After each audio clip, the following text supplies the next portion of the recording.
Hey, Pete Fry, what's up? What's going on, Brian? Hey, man, what's going on? Everything's okay over here. How's it by you? Not too bad. You know, the sun's out. It's not freaking freezing anymore. Yeah. I heard it's going to be like 70, 80 degrees coming up or something like that. Yeah, that's what we're saying. And, like, what was last weekend? Like 40, 30 Yeah. something? Yeah, Threats of it was snow. cold. It was cold, you know. So, Farcry, I see that you're going to be playing Melodicrock 5, and I saw you back in 2010 when you played Melodic Rock with a different lineup and stuff like that. Like, we got to see Mark Giovi, who went on to Romeo Riot, and bassist Ronnie Parkes, who went on to Bonfire, and now you have Bob Malone. Tell me a little bit about him. I don't know much about that guy. Bob Malone has been around. He's been around the scene since, you know, right around the same time we all were in the late 80s, early 90s. And in fact, I had Bob, I still think Bob doesn't remember this, but I answered an ad like in the back of the Aquarian or whatever was around back then. They were looking for a guitar player, and it was after my old band Shotgun Alley had died in like around 95, 96. And I went and I met this guy, and he gave me a demo tape, and he never got back to me, you know, because once you meet me, you really don't want to hang out with me. It's just kind of the way of the world. But, you know, so I never heard from him again. And then this guy ends up contacting me on Bandmix a couple years back and says, "Oh, it's a shame we live so far away. You know, it looks like we play the same kind of music." It was this guy. Wow. It was Bob Malone. So he's got a bunch of stuff. He was in a band called Malone. He had Johnny Raggio in his band for a while. So he was doing a lot of stuff, but he basically took, you know, a good 20 years off, roughly. Wow. And then decided to get back into it. So long story short, too late for that, I guess. Yeah. Wow. So in 2008, you had High Gear come out, and then 2011, Optimism. Are you working on something new now? We are. We're about 3/4 of the way done recording, and then you know we're already starting to shop for labels. We've already sent out a few tracks, right? So we'll see how that goes. We've already got some interest, so I think I feel pretty confident that we'll be signed to someone at some point. Wow, so. That's pretty good. Pretty good. You got samples already done, and you know. Are you going to release any ahead of the time of before the CD comes out? Yeah, we actually have. We put 3 out. I've been playing them on my show, and I sent them to a lot of other DJs. Right. You know, and we've been getting some spins, and obviously we'll be playing some new material at Melodicrock Fest. And of course, I'll be more than happy to send them to you as well. Great, great, great. Now, Melodicrock Fest, you guys are playing on a Saturday, May 6th, one of the premier days, even though all 3 are premier, but, you know, I'm looking forward to every day. I'll be out there with you guys, so, and my staff will be with me. So, what can people expect? And does Andrew give you any kind of stipulations or anything when you do play? The main stipulation we've gotten is just to show up, so that's we're pretty sure we can handle that aspect of things. No, he really did not. You know, basically I had approached him, I guess, sometime last year when he first started talking about doing this again. And he got back to me and said, yeah, you know, we'd love to have you on the bill. And that was basically about it. I mean, he was great. He's given us an hour-long set, so we're pretty psyched. Right. You know. Wow. Well, back in 2010 when you did Melodicrock Fest, I can't remember what venue that was at, but that was an amazing show, and I totally enjoyed it and stuff like that. What can, you know, fans look forward to, you know, when they do get to see Farcry with the new lineup or whatever you want to call, and how approachable will you be with autographs and stuff like that? Well, obviously, I will be whisked away in a limousine immediately after the show. I figured that. No, of course. We're 1,000% approachable. In fact, I prepared. Some of these guys haven't been to a Melodicrock Fest before, right. So I prepared them for. I said, you know, people want to meet you. They want to get to know the people behind the music. They're really excited about this. It's a great event. I mean, Melodicrock Fest in 2010. still ranks as possibly my favorite gig I've ever played, just because the fans are so great. I mean, it's just one big family. The only thing that compares to it is maybe doing Firefest. That was great too. And it's slightly different environment, but the same kind of love for the music that you just don't see everywhere these days. Right, right. Now, will you have any kind of merch for that show? We are going to be pretty damn limited for merch. We are completely unprepared for that. We've been focusing so hard on getting the album done, and it took a lot longer than we expected. You know, the usual assortment of excuses like family issues and illnesses and things of that nature that seem to be so much more prevalent when everybody's around 50 years old, unfortunately. Wow. You know, so we're happy to be there and get the music done, give people a little teaser of what the music's going to be about, and we will follow up with the album, with merchandise, everything like that after the fact, unfortunately. Right, right.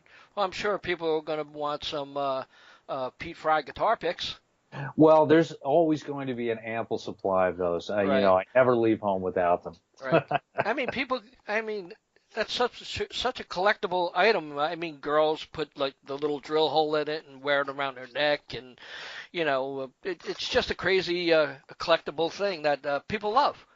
I love it too. I think it's really neat, and you know, when I had the logo designed for those, I was really happy with it. It really looked pretty classy. It was pretty neat. I was like, hey, great. Yeah, definitely cool. Definitely cool. I got some Pete Fry guitar picks in my collection myself. So I wonder how I got them. You know. You know. Tell me a little bit about Philly Rock Radio, Friday night with Fry. Friday Night with Fry. Friday Night with Fry actually started out on ARFM out of the UK. And it was when I went to Firefest in 2012, I ended up talking to Steve Price, who was the program director at the time and is still with the station and does the Steve Price Rock Show, etc.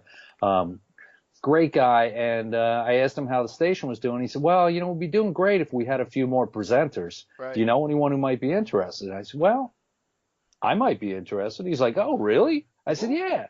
And he said, all right, let's do it. So I went home, and then I was like, holy shit, I just agreed to present a radio show, and I've never done anything like that. Right. So, you know, 5-6 years later, I'm still doing it and loving it. And Philly Rock Radio came along last year and very politely asked me if they might be able to carry my show. And I was, you know, hey, that's where I am. I mean, I own a bar in Philly. I'm local to Philly, so I couldn't ask for more, so I ended up putting the show with them too. So pretty good stuff. Great guys too. Wow. Tell me a little bit about your place in Philly, the Tap Room. I know, like, I got a little drool on my face when I see the pictures. Yeah. My feed is mostly food and beer with the occasional music post, you know, because we don't have a lot to show in the music yet that I can really put out there. Right. But yeah, we do some really good food. We're located in South Philly. It's pretty deep South Philly, in an old South Philly Italian neighborhood known as Girard Estate. We do scratch-made food. We have a great burger. We have a great beer list. You know, but we don't frown on the classics. If you want to come in and drink Miller Lite and shots of Fireball, we're totally okay with that too. You know, we've got it all. Wow. So what's your feeling towards, you know, all these bands from the 80s, you know, making a resurgence in music? Well, I think it's great when they do it for the right reasons. I don't like it when they come back and kind of phone it in. Right. But some of the bands, I mean, like, I really felt like when White Snake came back around in 2005 with Doug Aldrich, I thought they really kicked ass. Right. And I was like, yes, this is why you come back. You come back to kick people's asses and take some names and rock and roll. You know, and then there's some other bands that come back and I'm like, why did you even do that? Either they come back and they try to do like a pale imitation of what they once were without the heart and soul that was behind it in the first place, right, or they come back and call it the band the same name, but do like completely alternative or whatever kind of music. And I'm like, even if I like it, I'm like, just don't call it that. Yeah. Know? Right. Yeah. You know, the part I don't like about it is that, you know, some of these bands are playing every day and in your same location. So, like, I mean, how many times can you see the band? Plus, they're putting out a disc, but it's really old demos of stuff they did already. I don't enjoy that. No, I would agree with that too. And there are some bands, and I will not name them here, that play, on every festival, every cruise, and it's like, how many times do we need to see that band? Right. And there's so many other newer bands that are out there, but unfortunately, there's so much nostalgia behind a lot of this, and people are like, yeah, I want to go see this band because I remember when I was 16 and smoking pot in the parking lot, with my boyfriend, and I'm like, all right, whatever, I can't argue with that. Right. Wow. So, are there any newer bands that really turn your head these days? There's like a ton. It's so hard for me to figure them all out. I really like Midnight City. With Rob Wild from Teenage Casket Company. That's a kick-ass band. They really are, and it kind of brings back that feeling of danger. Right. And I really love that. So that's good. I was just listening to, excuse me, some Shiraz Lane. Great stuff. Yep. I listen to a ton of stuff. I mean, doing the radio show, unfortunately, exposes me to so much music. It's like insanity. The new Bonfire record with Ronnie Parkes, of course.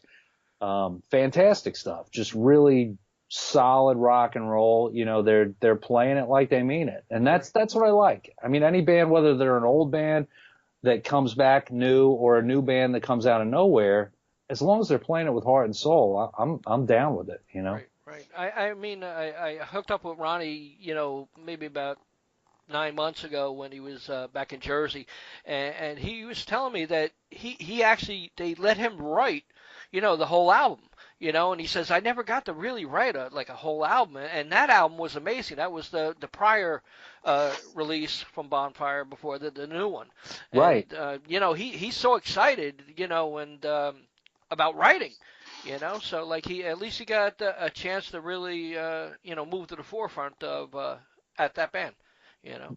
Yeah, and I didn't know that at the time, and I did a really brief interview for that album with him for Bite the Bullet, but I just interviewed him I guess a couple weeks ago for this new one, and I was like, dude, you're writing all the lyrics. Why didn't you tell me last time? I'm like, that would have been great for the interview, but I'm like, I'm really proud of him, man. He's such, I really, I mean, and no slight to my current bass player, Leo, he's freaking fantastic. I love the guy. I miss having Ronnie in the band because he was just so on point with everything. Right. As is our current bass player, but he was just so great. I mean, and to see him go on to be in a touring band that's really doing well and writing a lot, I think it's fantastic. Right. Yeah. He's a good guy too. He really is. So, what's your feeling about vinyl making a resurgence? I think it's cool in that I like vintage things and stuff like that, mostly vintage ugly shirts, which most know me by, but that's neither here nor there. But the vinyl thing, I think it's pretty cool. I'm not personally behind it because I just don't feel like plugging in I don't have the space for my turntable anymore. I have my turntable. Right. But so for me, I'm like, and I guess I'm not enough of an audiophile to be like, oh yeah, it's so much warmer on vinyl. Oh my God, I can't even believe I listened to this on a CD. Right. I don't feel that way, but more power to the people that do. And I think it's great that music in a hard copy format is selling regardless. I'm thrilled. Right. Right. What's your feeling about it? I hear they might be stopping doing CDs. I did hear that. And, I guess that's always a possibility, and I don't know what I'll do then, but I guess we'll see what happens, because I do, I won't lie, I listen to a ton of music on Spotify, and I do pay for the service, of course, because I need to check out bands, but then I go, and the ones that I find myself listening to more than like once or twice, like a casual listen, I go out and buy the CD, so what am I going to do then?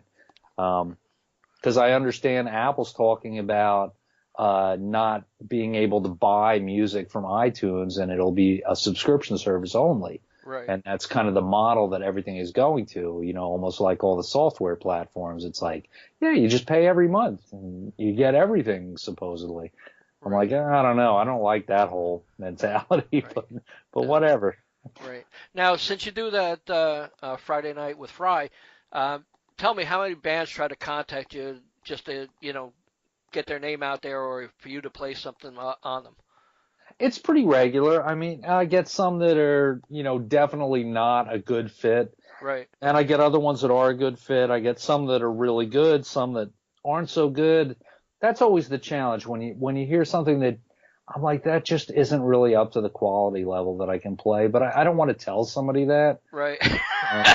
You know, hey, that kind of sucks. But Yeah. I mean, you don't want to say that to somebody because I know they worked hard on it. Right. Yeah. Yeah. I know. I would say I get about probably around 500 emails a day. And the worst part is when you have friends, personal friends that are in bands, and they say, "This is gonna kill you. This is gonna be fantastic. This is the best." And like you listen to it and you say, "I don't know," And Yeah. I usually pass that off to another writer of mine. This way, I'm not involved as So like, it's tough sometimes. It You know. is. It really is tough. Like everybody wants like a 5 out of 5, and it's not possible because it's just not there. You know. So what do you do in your spare time? I wish I had some, but Yeah. I mean, really, in my spare time, I like to cook, I like to eat. I like to go out with my family. My daughter is a real blast, and it's good stuff. Right. It's Right. good. Right. So just I try to relax when I don't, because everything else I do, I'm either doing music, I'm working at the bar.